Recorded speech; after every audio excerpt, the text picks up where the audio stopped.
नमस्कार दोस्तों, प्रणाम। का हाल बा आप सबके। आप सब फिर से हमारे चैनल में स्वागत है। आप सब देख रहे हैं खोज खबर भोजपुरी। आप सबको बता दूं, अवधेश प्रेमी यादव जी का एक गाने का पोस्टर है, जिस गाने का टाइटल है बलाउडर पे पाउडर मौलतानी। आप सबको बता दूं, काफ़ी ऑर्केस्ट्रा में ये भी गाना बजने वाला है। सुपर डुपर ही गाना है।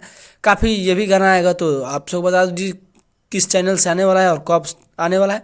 तो आप सब बन रहे हैं वीडियो के साथ। और चैनल पे पहली बार आए हैं तो चैनल को सब्सक्राइब कीजिए। आप सबको बता दूं, त्रिमूर्ति म्यूजिक वर्ल्ड यूट्यूब चैनल पे इस गाने को रिलीज़ किया जाएगा, जिस गाने को अवधेश प्रेमी यादव गाए हैं।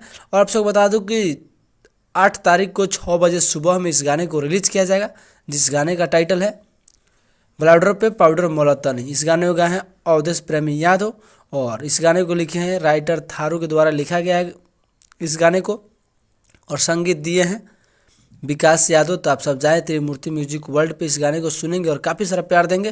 और हमारे चैनल पे पहली बार आए हैं तो चैनल को सब्सक्राइब कीजिएगा। इसी तरह का कंटेंट और भोजपुरी से रिलेटेड और जो भी तत्काल पोस्टर आता है उस पर आप सबको बताने का प्रयास करता हूं। तो इसी तरह का कंटेंट देखने के लिए चैनल को सब्सक्राइब कीजिए। जय हो भोजपुरी समाज।